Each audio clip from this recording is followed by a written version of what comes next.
Hi friends, welcome to my channel. ఇవాళ నేను మీకు రాయలసీమ స్పెషల్ అలసంద వడలు ఎలా తయారు చేయాలో చూపిస్తానండి. చాలా క్రిస్పీగా చాలా బాగుంటాయండి. మీరు కూడా తప్పకుండా ట్రై చేయండి. ముందుగా దీనికి కావాల్సిన పదార్థాలు ఏంటో చూసేద్దాం. 1/2 కిలో అలసందలు తీసుకొని వాష్ చేసుకొని 8 గంటల సేపు నానబెట్టుకున్నానండి. ఇప్పుడు వీటిని మిక్సీకి వేసుకుందాము. అలసందల్లో నీళ్ళన్నీ తీసేసుకోవాలండి. ఉత్త అలసందలు మాత్రమే వేసుకోవాలి, వాటర్ వేయకూడదండి. 5 పచ్చిమిర్చి వేసుకుంటున్నానండి. ఒక చిన్న అల్లం ముక్క వేసుకుంటున్నాను. వెల్లుల్లి రెబ్బలు ఒక 4 వేసుకుంటున్నాను. ఉల్లిపాయ చిన్నది ఒకటి ముక్కలుగా కట్ చేసుకొని వేసుకుంటున్నానండి. రుచికి సరిపడా సాల్ట్ వేసుకుంటున్నాను. కొంచెం పసుపు బరకగా వేసుకోవాలండి మిక్సీకి.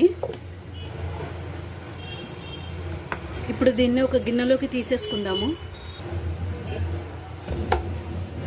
1 ఉల్లిపాయ పెద్దది కట్ చేసి వేసుకుంటున్నానండి. కొంచెం కొత్తిమీర, 1 స్పూన్ జీలకర్ర, కిచెన్ మసాలా ఉంటే మీ దగ్గర వేసుకోండి, లేకున్నా పర్వాలేదు. 1 స్పూన్ వేసుకుంటున్నాను. ఇది వేయడం వలన టేస్ట్ అయితే చాలా బాగుంటుందండి. బాగా కలుపుకోవాలి. స్టవ్ ఆన్ చేసుకొని డీప్ ఫ్రైకి ఆయిల్ పెట్టుకుందామండి.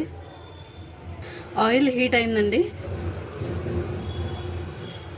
ఇలా రౌండ్గా చేసి ఇలా హోల్ పెట్టుకోవాలండి. ఇప్పుడు ఆయిల్లో వేసుకుందాం దీన్ని.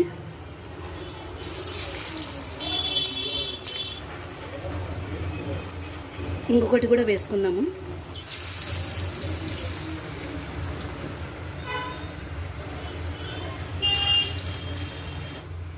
రెండో సైడ్ కూడా తిప్పుకుందాము.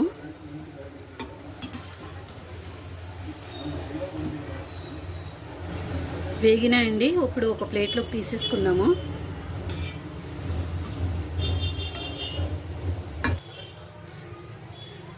చాలా అంటే చాలా క్రిస్పీగా చాలా బాగున్నాయండి. మీరు కూడా తప్పకుండా ట్రై చేయండి. ఈ వీడియో మీకు నచ్చినట్లయితే నా ఛానల్ని సబ్స్క్రైబ్ చేయండి, లైక్ చేయండి, షేర్ చేయండి.